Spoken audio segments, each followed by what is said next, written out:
Hi, hello.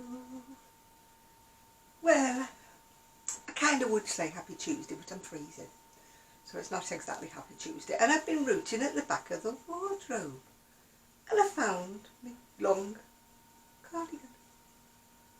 You can tell how long it's been because it either had Buster or Gigi hair entwined in the pattern. But sadly, it's looking very droopy because it's been washed a million times and it's acrylic and it's drooped. And also, well, what happened there? Bear in mind I've lost 4 stone since I made it. 4 stone is 4 times £14 if you're in the US. And so what once was a nice long jacket is now trailing on the floor. I will stand up to see if you can see the rest of it, but I doubt that you can actually. I don't think I can get far enough away for you to see most of it. Let me see if I can put that there. No, you still can't see most of it. So what started as the bottom pattern has now sort of drifted down past my hips. It used to start about here. But that's what happens when you use an acrylic and you wash it multiple times, is it droops. If you want to know what the pattern is, it's a Doris Chan pattern, and it used to be free on Red Heart, and I don't know whether it's still free on Karen. It may be, if you're on Ravelry, maybe you can find it. It's called a duster coat or something. Why do I keep pulling the wrong side? It's because the camera's like back to front. If you're wondering what that is, that's my bath towel drying. Oh, it's so cold. It is cold. I went up, I think I told you yesterday, didn't I? I can't remember. Brain, gone. But it was so freezing yesterday. It was like, absolutely. I thought my face was going to freeze from the wind from the sea. People say, oh, it's lovely living by the sea. You get the lovely sea breeze. Oh, they don't live here. Sea breeze, no. Icy gale, yes. Yes. Anyway, I had a bit of a laugh today. I'd gone and got my shower and I come back. And I'd put a couple of things, oh, I've got hair all over me, I'm molting. Put a couple of things ready to go to the charity shop, the thrift shop, because I didn't want them anymore. And Trixie, the little French bulldog, is growling and carrying on, and I thought, what's wrong with her? She's normally a quiet little soul. She hardly ever barks. She had seen my Father Christmas slippers that somebody bought me, and they're miles too big, and every time I wear them, I only wear them at Christmas, I'm in danger of breaking my neck. So I thought, no, they have got to go, yeah. So I know it's the wrong time of year to be donating Father Christmas slippers to the charity shop, but yeah, that's where they're going to go. But she was, and she was pulling at them, dragging at them. I tried to catch her on video actually, but you know what animals are like. The minute you start videoing them, they stop, don't they? They stop. So I've got nothing new to tell you. The Amazon man came today, but he only brought me a pair of, well, they're supposed to be thermal mittens, but they don't really feel much warmer. They're sort of knitted mittens with a fleecy lining. I shall test them out when I go out tomorrow, see if they are any warmer than my insulated so-called thermal gloves. I keep thinking I'm going to get a pair of those, gloves that you plug in. But knowing me, I would forget to plug them in before I set off anyway, so they wouldn't be much good, would they? Anyway, while I was rooty-tooting in all my backs of the wardrobes and everything, I also found my shawl. This again is ancient. This again has been with me on every holiday I've been to. It was done in Tricell, would you believe? That's the yarn from the past, isn't it? Tricell, yeah. And actually, I might actually put it on. This cardigan used to be warm enough in my other house. It's not here. I've put the heating on full chat. I absolutely have, yeah. I am so cold. Apart from about a few days in midsummer, I have never been warm since we moved to Fleetwood. Absolutely freezing. I might as well have moved to Antarctica, or is it the Arctic, whichever one's the coldest anyway. Should have moved there instead. I think I would have been more at home. Yeah. Wearing one of them big fur things that the Eskimos wear. Yeah. I'm actually considering getting one of those wet dry coats, you know, that they put on when they've been in the sea swimming. And they're supposed to dry them off and keep them warm, aren't they? They're waterproof. I'm actually considering looking like a right wally and wearing one of those. It's either that or a full length, like a duvet coat. Because I am sick to death of being cold. Absolutely fed up. Last night I was watching, I'd lit my fire, and even the fire wasn't warming me up. I don't know whether I'm sickening or something. Maybe I am because I've got a runny nose, so maybe I am sickening or something. Wouldn't surprise me, you know. You get cold so easily here, you get a cold, don't you? And I was so cold last night, I had my little fluffy waistcoat that I had on in the video. It's quite a fleecy waistcoat, it's quite warm. Vest, as you call them in America, with a zip up the front. And I had all that on, and I actually put my fleecy dressing gown over the top. And I'd lit the fire, and even then I wasn't warm, and I thought, what is wrong with you? I felt like I had ice running through my veins. Really was so cold. The only time I felt warm was I put my heat, I have those wheat heat pad things that you put in the microwave because I don't have an electric blanket. Knowing me, I would boost the electric bill up no end because I'd be leaving it on all night, yeah. So I have these that you warm up in the microwave. So I had a couple of them in. And I actually did get warm enough to go to sleep. Although I did wake up about 2:30, I think, 3 o'clock, cold. I thought, this is just ridiculous. So I put a cardigan on. Honestly, I have never slept in a cardigan since I lived in a house when I was little that had no heating at all. I'm getting what my mother would call nesh. In other words, you're getting soft. I'm getting nesh in my old age, yeah. Cheers. Bit of hot coffee. The dog is asleep in the front room, although Rosie has, oh gosh. It's the dustbin day today. Refuse bin, whatever you want to call it, day to day. So whenever the men come trundling down, of course she has to greet them. So we had all that. And then she saw the postwoman, and the postwoman delivered something. I don't know what she delivered, nothing and much. And then the Amazon man came. So in the meantime, I'm trying to have a shower. I'm trying to watch my videos. And I thought, oh, I've got to have a shower. I've got to brave it, have a shower. It's nice under the hot water, but you can't stay there long, can you? Because you're conscious of your bill and everything. So I had my shower, washed my hair, combed my hair. All fell out, you know, it's all over my cardigan. There's blonde hair everywhere, all over my cardigan. Because I'm multi. Anyway, it's about 3:30 and I've done absolutely nothing. You know when you have one of those days where you should have done an awful lot, because I didn't get up late. No, didn't get up late. I should have achieved an awful lot today, and I've achieved absolutely nothing. Do you have those kind of days? You know, when you set off and you think, right, I'm going to do this and that and the other today. And you finish up, it's 3:30, you've had a shower, got dressed, had your breakfast, or brunch in my case, and not done anything all day.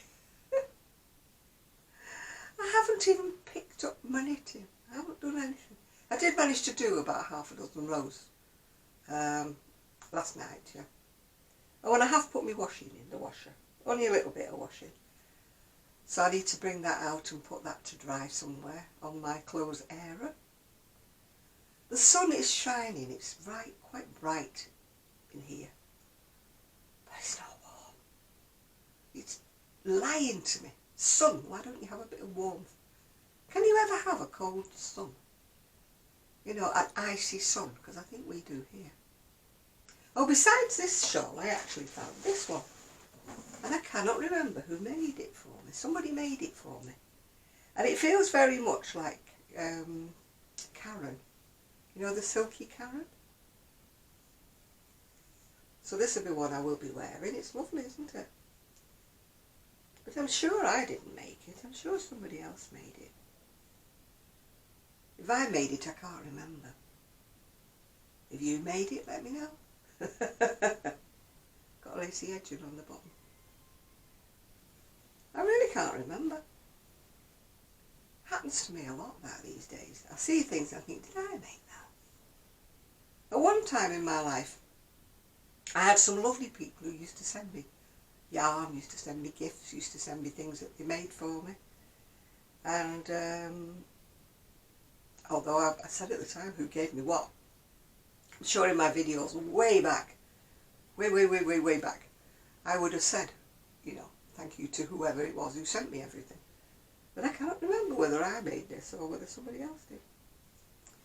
As they say, answers on a postcard, please. But it does feel silky. It feels like Karen Simply Soft to me. But I may be wrong. But either way, I will be wearing it. Other people make blankets by the ton. I make shawls because I do actually wear shawls. People say, oh no, I'm not making a shawl, it's old-fashioned. Maybe I'm old-fashioned, maybe I am. But it is the way you wear them. I mean, I wear mine in quite the old-fashioned way. I mean, if I was modern, I'd have it sort of slung around my neck and, you know, over the top of my coat with all the fringe showing and that. Because I did notice when I was watching the video about these very smart people in Milan, they were wearing like pashminas and shawls and everything over the top of their coats. You know, slung around in elegant ways, which, you know, obviously I'm not elegant enough to do, yeah. They must spend hours in front of the mirror, mustn't they, rearranging it and arranging it. Or maybe they've done it so often that they just do it as second nature. You know, it does look more modern if you sort of sling it over one shoulder, doesn't it? Rather than wearing it like an old granny shawl. But let's face it, even though technically I'm not a granny, I am a step-grandma, or a step-great-grandma. But technically I haven't got, as they say, is it the fruit of my loins, I haven't got any actual grandchildren. But I am an old granny. And I've got bags under my eyes like no tomorrow today. I tried putting the concealer underneath it, but they made them worse. How do you get rid of bags under your eyes? I know, get more sleep. Yeah. I do think I get quite a lot of sleep, but it's never in one big batch. I tend to fall asleep, wake up, fall asleep, wake up. You know, I tend to have my sleep in about 4 different batches through the night. And if I do go into a really dead sleep, it's always at the wrong time of the day. I can be awake till 5 o'clock in the morning, for example, and then zonk. I don't wake up till 1 o'clock in the afternoon, you know. Oh, it's the joys, isn't it? Yeah. I hate drugging myself up. I will not take the amount of painkillers I'm supposed to take. I mean, for example, it's 3:30 today and I haven't taken any, yeah. I'm just bad. And they keep saying to me, oh, you have to take them on a regular basis, otherwise they're not working. But there's something in me that rebels, you know. I don't want to take painkillers, and yet I know I have to, but I don't want to. Are you like that? You know that they will bring relief, and yet you're like, I don't want to drug myself up. I don't want to be fuzzy. I'm fuzzy-brained enough, let's face it, you know. When you get my age, some of your marbles have fallen off the whatever, yeah. They've come out of the end, haven't they? So, you don't want anything else that makes you feel even more fuzzy. I had some great muscle relaxers at one time. Oh God, they were so brilliant, but I was like a zombie. Yeah, they did wonders for the pain. They did wonders for everything. But I was living my life in a fog. And I thought, no.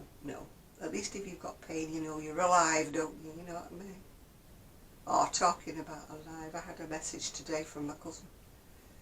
My last remaining, well, auntie by marriage on my dad's side, the last of the Buckleys, she passed away this morning, 102 she was so chuffed because she got a telegram from the Queen when she was 100. She was so thrilled when she got that. Thankfully it was a very short illness, so she didn't suffer for a long time. So that was the last of the Buckleys of my dad's kind of generation, even though it wasn't his actual blood family. It was his family by blood, yeah. So that was my last auntie. So I did get asked if I want to go to the funeral, but I don't have a car, and it's a long way away, and public transport and me don't see eye to eye at the moment. So I gave him my condolences and said, you know, please excuse me. And he did say, well, cousin did say, we understand you. So, yeah, I haven't actually seen her since I think she came to my brother's funeral. Yeah, she did. I haven't seen her since then. Yeah. But she was doing very, very well, apparently. Up to her getting this last illness. But I think when you're 102, things whack you, well, I presume. I've not got to 102 yet, hopefully I may. Things probably hit you harder that you would shrug off when you were younger, yeah.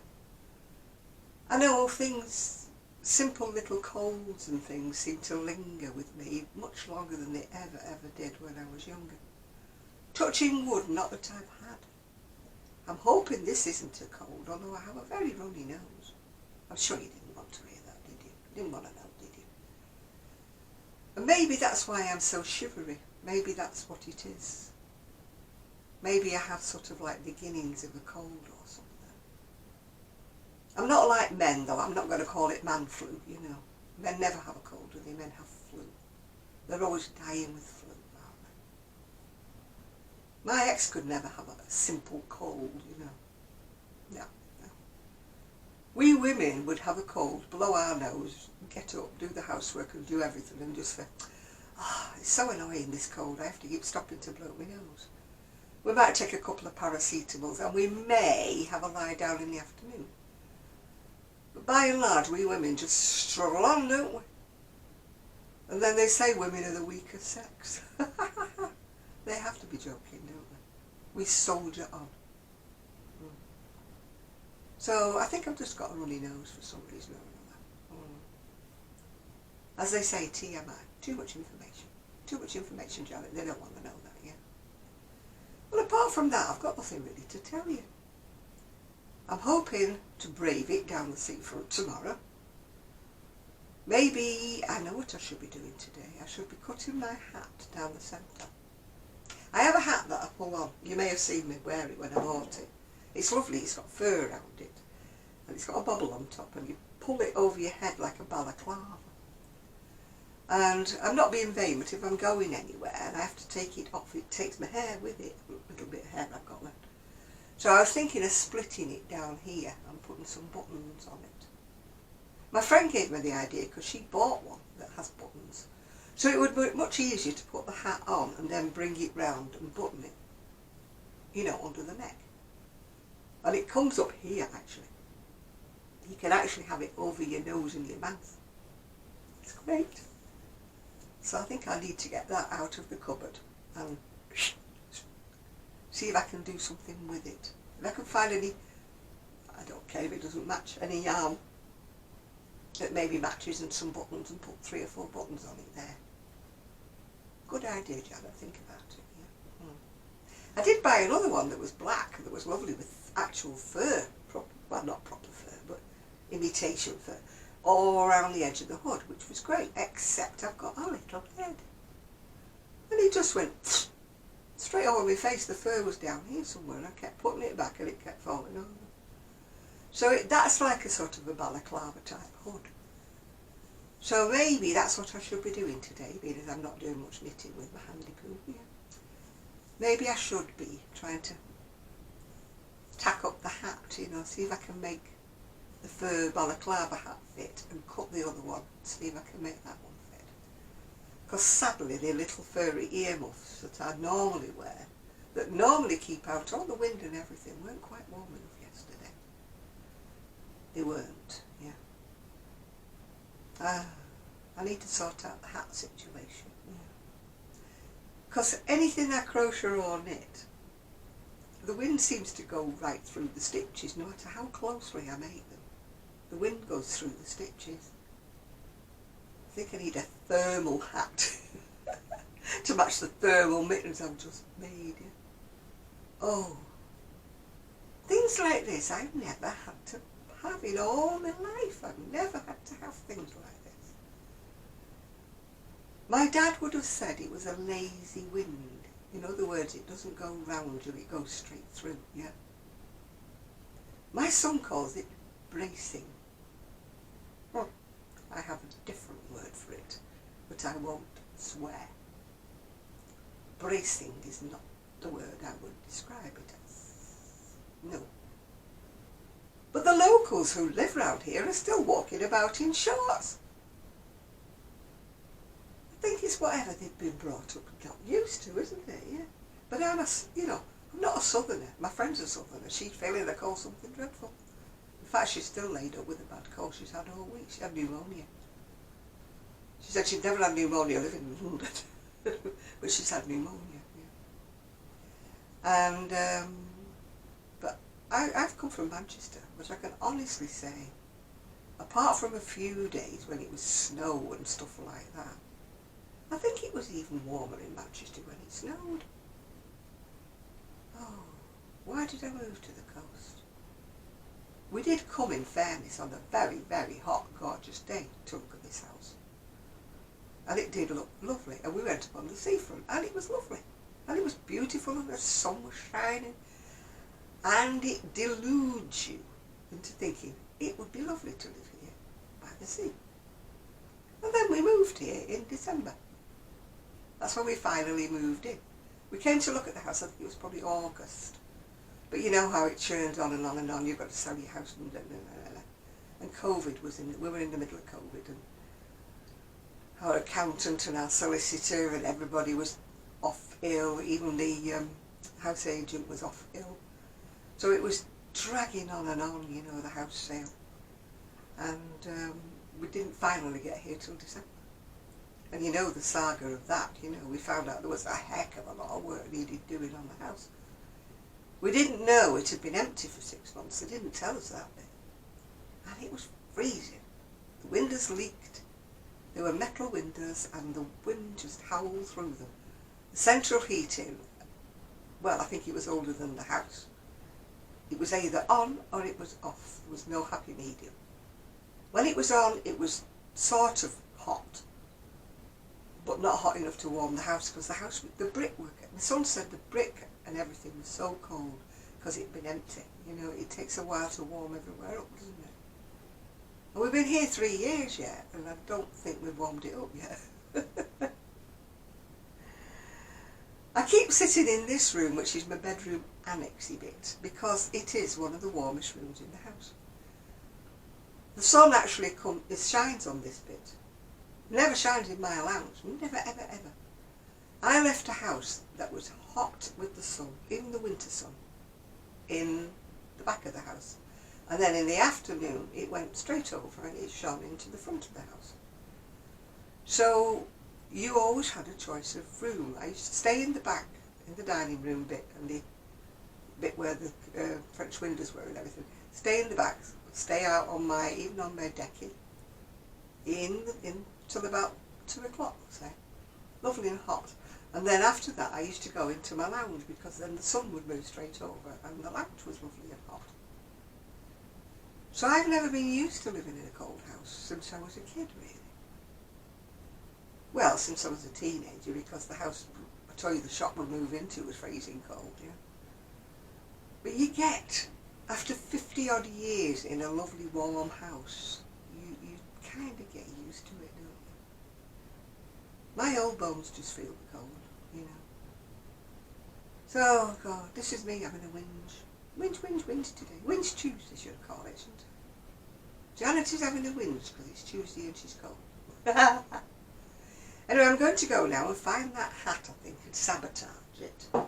See if I can make it usable by putting a thingy here and some buttons. I'll show you if I manage to do it. And try and sew a tuck in the other hat so that it goes here instead of coming over here. Yeah. I don't think I've got a little head, but obviously I do when it comes to hats.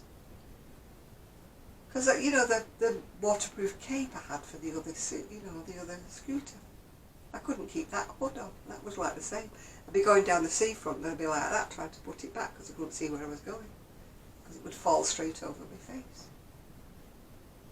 They either make hats and hoods for big-headed people. Maybe I'm not big-headed. Yeah. Anyway, I've had a few new subscribers, so thank you very much if you're a new subscriber, and I do hope you stay. Hope you're not bored by me whinging today. I normally have something better to tell you, but today I'm having an off day. Yeah. Bags under the eyes and a cold and an off day. Yeah.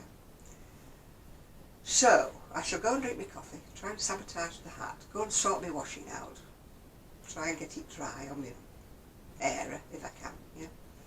So I will bid you all farewell. It's knit club, double knit club tomorrow, so I may not have time to do a video. I may not have time to show you anything anyway. So maybe it might be Thursday before you lucky people get a video from me. Anyway, bye for now.